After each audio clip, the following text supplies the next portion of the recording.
Often I'll say, don't be busy sitting, scrolling, looking at your phone. Somebody could literally walk past you and you could miss an opportunity to meet somebody, to talk to somebody, to get a job. You don't know where those connections can take you. And I'm not saying never look at your phone. It's just having that balance, making sure we're also making time for real life connection and conversation as well. Thank you so much, Sonya, for joining me on our next episode of Be the Drop. It's an absolute pleasure to be here at the Sonya Ryan Foundation. Thank you for having me. Oh, it's great. Now, you've got your item of significance, and that's something that connects you with your community and the foundation. Can you explain that item for us? My item is a photo of my daughter, Carly. So she connects me to my community through the work that I do through the Sonya Ryan Foundation. And she connects me to the students that I speak to in schools all around the country.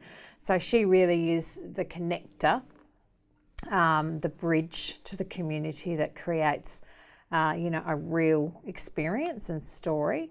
And from there, then we're able to benefit the community in many different ways. So you mentioned there, a few different groups within your community, and I know that, with the law legislation you're looking at as well, there's a few different layers of your community. Do you want to just explain that, who the different communities are within your overall community? More than just promoting online safety nationally, we're trying to reduce abuse and harm of children. So that comes along with, education we do within schools, workshops, creating awareness about being safe online, protecting private information, who we're connecting with in this space, to basically reduce the risk of a child being taken advantage of either physically, emotionally or financially online. But then we're also looking at the inadequacies within our country when it comes to legislation and sentencing standards, for instance, and trying to create change for our future generations so that children can go online and can really have better experiences and not having to worry about criminals taking advantage of them or their information. So we've seen this shift of, criminals moving from the offline space to the online space to take advantage of youth. And they do that because kids are so spontaneous and willing to share their information and willing to give so much of their world to strangers online and sometimes believe that what they're reading online is truth. And, sometimes criminals take advantage of those vulnerabilities and that innocence to in a way to harm. Yeah. I mean, so what you're talking about, creating change and education, there are really big challenges and what you're trying to tackle is a really big challenging thing. How do you find the motivation to keep doing this work? Look, it's not hard to be motivated when we're talking about protecting children from harm and suffering. My daughter was a victim of an online predator and she suffered greatly. I think when you know that suffering, that is what drives you. That's what drives the work. And when we get successes, when we give information to police and police make an arrest of an individual trying to procure a child online, that is what it's all about.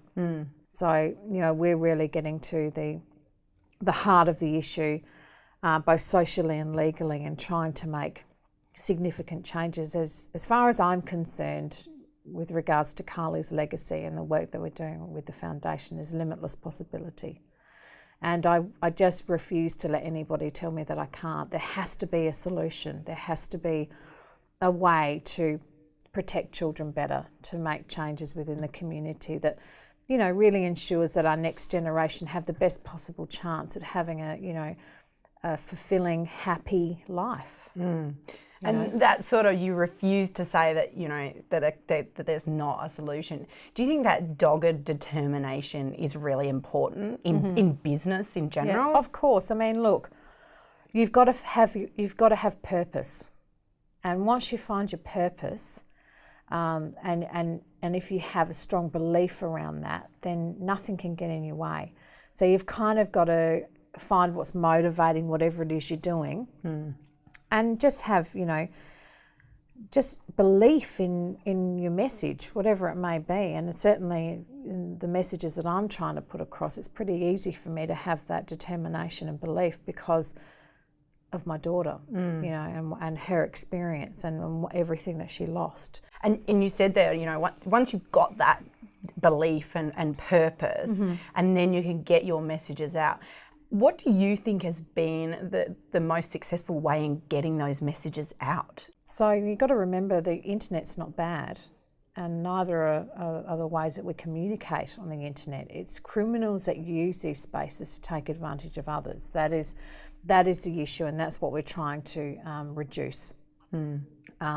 So, you know, there's many different ways that you can promote your message. So obviously through means that people are communicating on every day, actively getting out within the community, and for us it's going to schools to spend time with students, you know, really involving the community. So really it's all about, you know, finding the best way to connect for whatever it is you're doing, and then embracing those mediums and just trying to keep up with the technology too. You know, this is the way we're all communicating now, and it's very important to know, you know, embrace those changes. Don't be fearful of them, but have knowledge and be empowered with knowledge so that you can make good choices and you can protect your information online while you're making those choices. Yeah, it's interesting because I think that there would probably be a number of people that would assume that you would have a negative opinion of these platforms and media, but it's absolutely the opposite, really. It is the opposite, because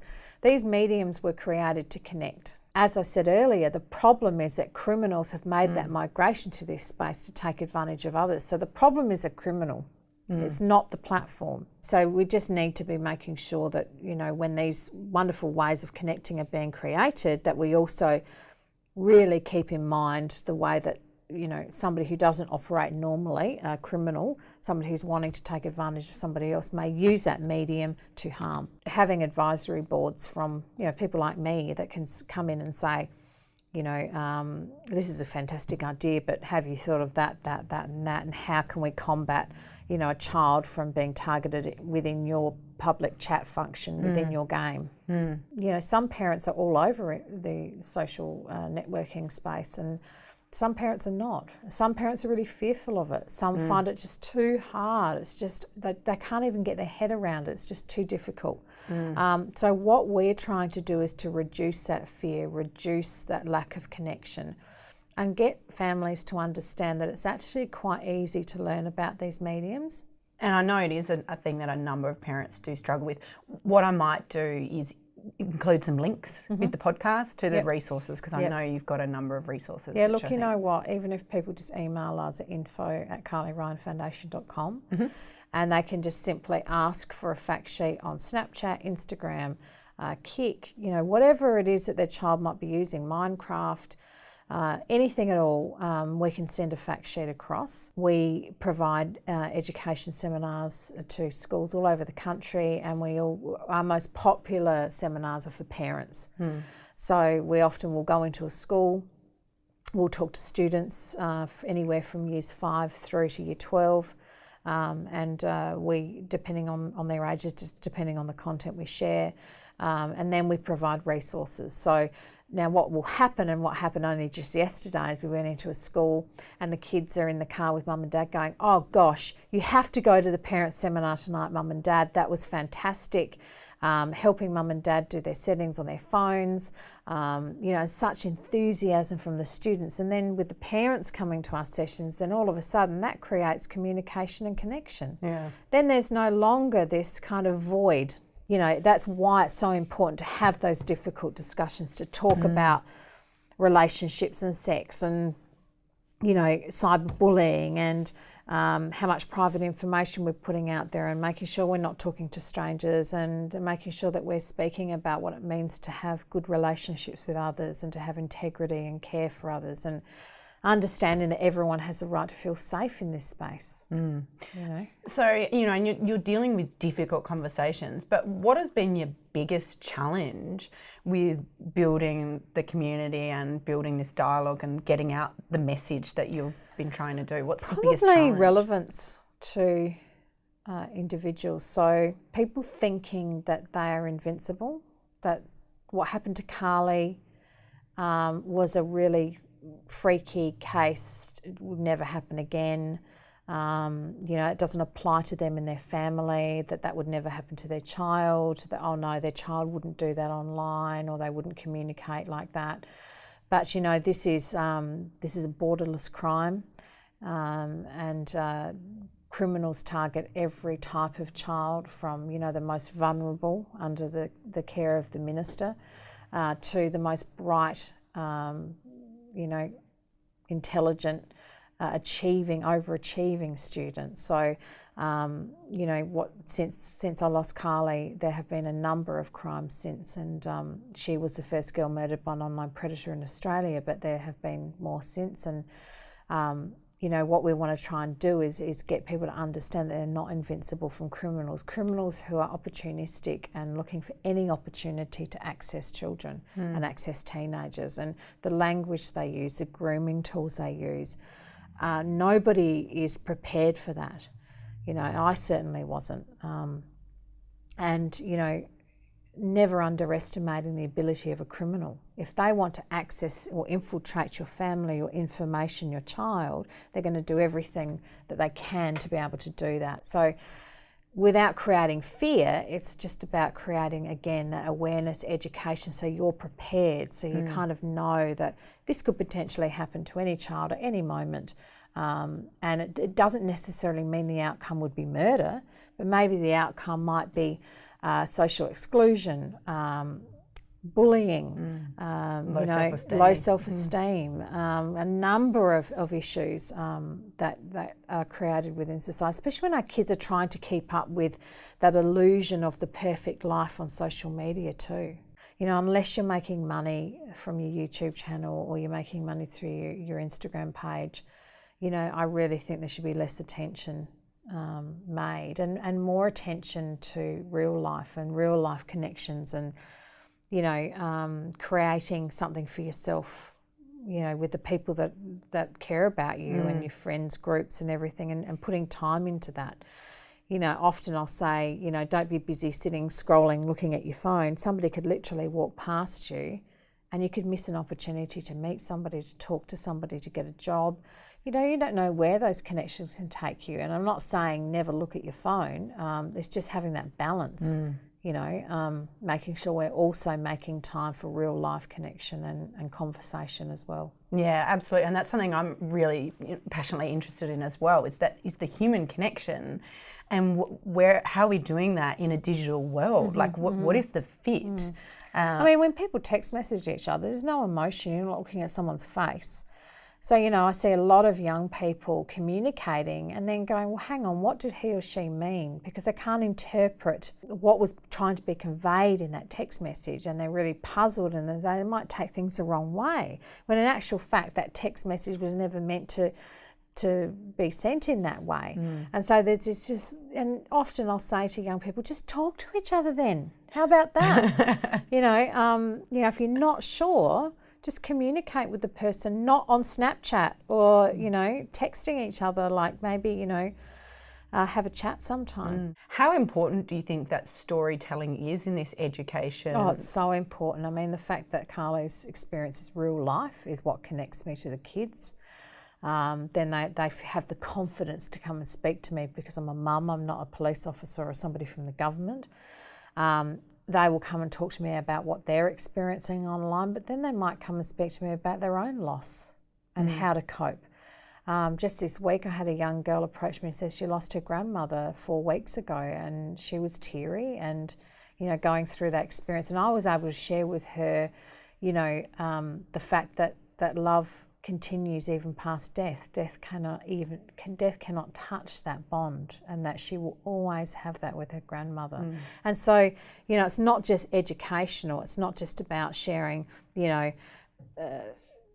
fact sheets on Snapchat, and it's also about that, real connection I'm able to have with the kids and their confidence to come forward and share. Yeah, really. And so for you, that face to face is, so important, and that's why still I'm we're putting through federal legislation. We're trying to change sentencing standards in this country. I'm working with, Senator Nick Xenophon, Senator Sky Kokoschki-Moore, Justice Minister Michael Keenan, wonderful advocates around the country, Hetty Johnson, the Morecambs, and yet I'm still in schools, and I'm still in schools because it's so important. It's so important to be connected with the kids because they can guide the work. We really need to stay connected to whatever it is that they're facing and feeling and whatever they're seeing and experiencing in this place, because only then can you be a voice for kids. Because I'm using my position nationally to be a voice for kids that are not heard. I could listen to you for ages, but I know you're super busy and you've got a lot on. So in conclusion though, can you share with me, if you could pick one top communication tip, what would that be? And so I summarise that in your Be the Drop, Sonya's Be the Drop tip. Learn to connect, take the time to sit and be with each other and remind your kids how much you love them and what's motivating your questions, what's motivating your concern with the online space or whatever they might be doing. What's motivating that is your love and care for them, and make sure you're communicating that always so that connection isn't lost, because once you lose that connection, it's really difficult to get back. If you don't have it, endeavour to have it. Do everything in your power to connect with your child, because nobody knows how long we have here. Anything can change at any time, and I, for one, of course, know that. If I could turn back time, I would have said so many more things to Carly, but nothing prepared me for losing her, and I know that's an extreme situation, but, never kind of lose that connection. That's, love is the most important connection we have here, I believe. And it's really important to nurture that and look after it. Oh, thank you so much. I nearly got teary a couple of times, so I managed to control myself.